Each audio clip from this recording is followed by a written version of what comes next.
Ya, perkenalkan nama saya Velof Manuel William Mira. Saya dari kelas 5TI5 dengan NIM 2302146.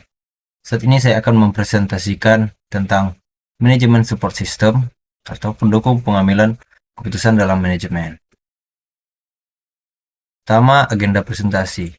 Definisi MSS. Memahami konsep dasar dan tujuan manajemen support system. 2. Jenis-jenis utama MSS. Mengenal ragam sistem yang mendukung keputusan manajerial. 3. Manfaat dan implementasi. Melihat bagaimana MSS memberikan nilai tambah bagi organisasi. 4. Studi kasus dan diskusi. Menganalisis contoh nyata penerapan MSS dan tantangannya. Apa itu manajemen support system atau MSS? Manajemen support system MSS adalah sekumpulan sistem berbasis komputer yang dirancang untuk membantu manajer dalam pengambilan keputusan yang kompleks dan semi terstruktur dengan mengintegrasikan data model dan alat analisis. Lanjut, jenis-jenis utama MSS. Decision Support System atau DSS membantu pengambilan keputusan semi terstruktur dengan memberikan alternatif solusi berdasarkan data dan model analitis. Baru analisis bagaimana jika perencanaan skenario. Itu baru Group Support System GSS atau GDSS.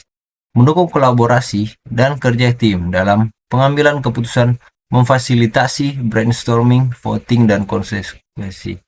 Rapat virtual, pengambilan keputusan kelompok besar. Yang ketiga, Executive Information System atau EIS. Dirancang khusus untuk eksekutif tingkat atas, menyajikan informasi ringkas, terintegrasi, dan mudah dipahami untuk pemantauan kinerja. Contoh dashboard strategis atau tren kinerja bisnis. Lanjut, MSS tingkat lanjut. Expert System atau ES, sistem yang meniru kemampuan pakar manusia dalam domain tertentu, memberikan saran dan rekomendasi berdasarkan basis pengetahuan dan aturan. Contoh diagnosa masalah atau saran investasi. Lanjut, Hybrid Support System, solusi komprehensif. Hybrid Support System menggabungkan berbagai teknologi MSS seperti DSS, S, dan ANN. Pendekatan ini memungkinkan sistem untuk lebih fleksibel dan mampu menangani berbagai situasi bisnis yang kompleks dan dinamis. Mereka mampu memanfaatkan kekuatan masing-masing komponen untuk memberikan dukungan keputusan yang lebih holistik dan canggih. Lanjut, manfaat implementasi MSS. Yang pertama, keputusan lebih akurat, meningkatkan kualitas keputusan berdasarkan analisis data yang mendalam. 2. Efisiensi waktu, mempercepat proses analisis dan pengambilan keputusan manajerial. 3. Inovasi, mendorong pemikiran strategis dan solusi kreatif untuk tantangan bisnis. 4. Keunggulan kompetitif, memberikan fondasi untuk keputusan yang lebih cepat dan tepat di pasar yang dinamis. Lanjut, studi kasusnya, penerapan MSS dalam retail.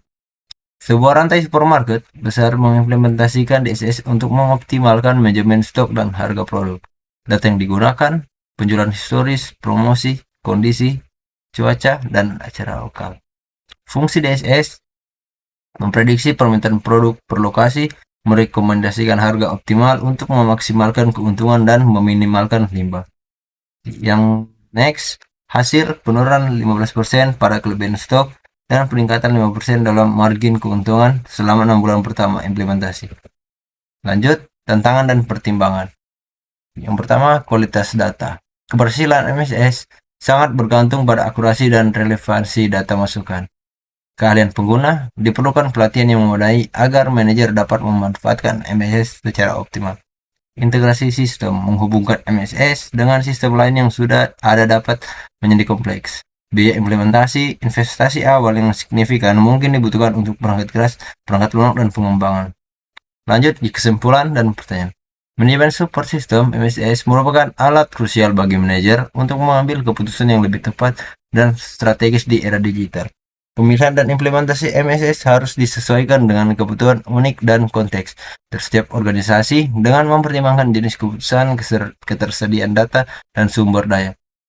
Mulai dari DSS, GSS, ACE, dan hingga S dan ANN. Setiap sistem menawarkan pendekatan unik dan meningkatkan efektivitas manajemen. Ya, terima kasih.